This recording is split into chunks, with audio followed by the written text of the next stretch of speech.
ओम नमः शिवाय फ्रेंड्स। और हम बात करने वाले हैं वृश्चिक राशि वाले जातक की कि जो वृश्चिक राशि वाले जातक हैं उनका दैनिक राशिफल आज कैसा रहेगा, उनकी हेल्थ, उनकी वेल्थ आज कैसी रहेगी, उनकी फैमिली लाइफ, उनकी लव लाइफ आज उनके बारे में क्या कहती है। सारी की सारी डिस्कशन इस वीडियो में हम करने वाले हैं।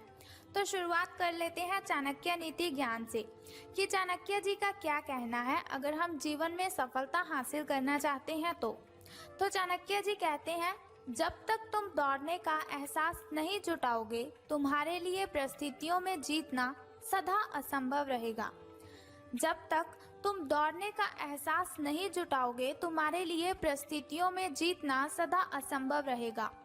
इसी के साथ हारना तब आवश्यक हो जाता है जब लड़ाई अपनों से हो, लेकिन जीतना तब आवश्यक हो जाता है जब लड़ाई अपने आप से हो।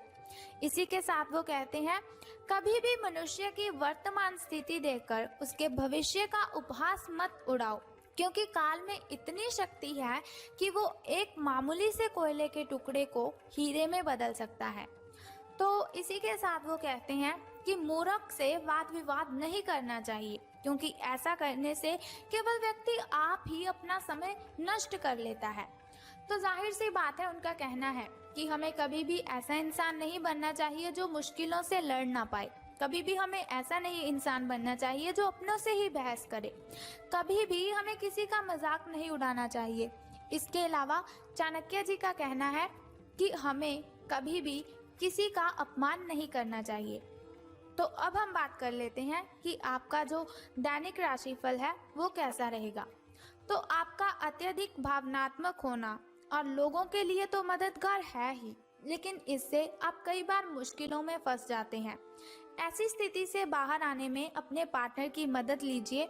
ये कुछ निजी और गुप्त बातचीत करने का समय है, तो ये बहुत ही अच्छा समय है अगर आप अपने पार्टनर के साथ अपनी दिल की बातें शेयर करते हैं। वित्तीय लाभ होने की उम्मीद है, लेकिन अधिक जोखिम से बचने की भी आपको आवश्यकता है। बोलने से पहले सोच लीजिए, कहीं ऐसा ना हो कि आपकी वजह से आपका कोई करीबी निराश हो जाए। तो अब बात करते हैं आपकी हेल्थ के बारे में। तो स्वास्थ्य और कल्याण राशिफल का आपके बारे में कहना है कि आपकी सेहत बहुत ही अच्छी है, मिजाज भी बहुत ही अच्छा है। आपको कोई बीमारी या फिर आपका कोई करीबी बीमार हो सकता है, या फिर आपके अंदर या फिर आपके करीबी के कोई रिश्तेदार, जैसे कि आपके फ्रेंड, आपके रिश्तेदार, इनमें किसी बीमारी के लक्षण दिखाई दे सकते हैं। उन पर नज़र रखिए और अपनी सेहत का भी ध्यान रखें। अगर आपको कोई प्रॉब्लम है तो पहले ही आप अपनी हेल्थ की केयर कीजिए। फ्रूट्स खाएं, वेजिटेबल्स खाएं, स्प्राउट्स खाएं। घर पर कुछ अच्छा समय अपने पेरेंट्स के साथ व्यतीत कीजिए। बाहर के खाने से बचिए और बाहर जाने से आपको बहुत ही सावधानी बरतनी है। आज आपको घर वालों के साथ रहकर घर के बने खाने का लुत्फ उठाना चाहिए, तो आपका जो दिन है वो बहुत ही अच्छा रहेगा। तो अब बात कर लेते हैं आपकी लव लाइफ के बारे में कि प्रेम संबंध आपके कैसे रहेंगे।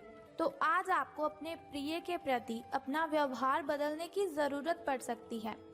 हो सकता है कि वह तनाव में हो और उसकी कोफत आप पर निकल जाए, यानी कि गुस्सा वो किसी और पर हो, वो मेंटली डिस्टर्ब हो, लेकिन आप पर उसका सारे का सारा गुस्सा निकल जाए। अगर आप भी इसी तरीके से पेश आएंगे तो स्थिति बिगड़ते हुए देर नहीं लगेगी। इसकी बजाय उसकी समस्या समझने की आपको जरूरत है। समझदारी से काम लेते हुए बिहेव कीजिए। वह आपके प्रति नरम भी होंगे और आपका एहसान भी मानेंगे। अगर अब नहीं तो बाद में जरूर ऐसा कीजिए। अब हम बात कर लेते हैं कि करियर और धन राशिफल आपका कैसा रहेगा। तो कुछ समय से आपके व्यय बढ़ रहे थे, पर आज से आप इन सब में एक खुशनुमा बदलाव देखेंगे। आखिरकार आपका भाग्य आपका साथ देगा और आपके खर्च काफी हद तक नियंत्रण में भी आएंगे और माहौल जो है वो बदलता हुआ सा नजर आएगा, जिससे कि क्या होगा कि आपकी आमदनी बढ़ेगी, पर आपको अत्यधिक सावधानी से आगे बढ़ना है। जल्दबाजी में लिया हुआ कदम आपको पीछे की ओर धकेल सकता है, जिससे आपके धन पर प्रतिकूल प्रभाव भी पड़ेगा। तो जाहिर सी बात है, आपको सावधान रहना है, वरना आपको धन का लाभ नहीं बल्कि धन की हानि होगी। तो दोस्तों अब हम बात कर लेते हैं उस छोटे से उपाय की जिस उपाय को करने से आप कठिनाइयों को दूर कर सकते हैं। तो देखिए, बहुत ही सिंपल सा उपाय है जो मैं आपको बताने वाली हूँ। अगर उस उपाय को आप करते हैं तो आप कठिनाइयों को खत्म कर सकते हैं। लेकिन उससे भी पहले आपको क्या करना है, एक छोटा सा उपाय। आप कमेंट बॉक्स में ओम नमः शिवाय और बम बम भोलेनाथ जी लिख दीजिए और साथ ही इस वीडियो को भी लाइक कर दीजिए। अब हम बात करते हैं उस छोटे से उपाय की। तो जो उपाय आपको करना है कि आज आपको किसी स्टूडेंट को पेन, पेंसिल या फिर कॉपी का सरप्राइज देना है। अगर आपके घर में आपका कोई छोटा भाई, छोटी बहन स्टडी करते हैं तो उनको आप ये गिफ्ट दीजिए। लेकिन अगर आपके घर में सब बड़े हैं, वो पढ़ चुके हैं, अपनी पढ़ाई पूरी कर चुके हैं, तो आपको क्या करना है, अपने घर के अगल बगल अगर कोई स्टूडेंट है जो स्टडी करता हो तो आपने उसको कॉपी, पेन, पेंसिल का सरप्राइज दे देना है। तो बस ये सिंपल सा उपाय है। यदि आप करते हैं तो आपकी कठिनाइयां आपसे मिलो दूर चली जाएंगी, आपके घर से, आपके दिन से छूमंतर हो जाएंगी। तो उम्मीद करती हूँ आप इस उपाय को ज़रूर करेंगे और साथ ही इस चैनल को सब्सक्राइब और बेल आइकन को ज़रूर कर दीजिए। तो उम्मीद करती हूँ कि आप इस उपाय को ज़रूर करेंगे। तो अगर आप चाहते हैं कि ऐसी वीडियोस आप देखते रहें तो हमारे इस चैनल को सब्सक्राइब करने के साथ बेल आइकन को प्रेस कर दीजिए ताकि आप ऐसी वीडियोस देखते रहें और आने वाली वीडियो की सबसे पहली नोटिफिकेशन आपको ही मिले। सो कल फिर मिलते हैं ऐसी ही इन्फॉर्मेशन के साथ। तब तक के लिए good bye and take care. जय माता दी, बम बम भोलेनाथ, हर हर महादेव।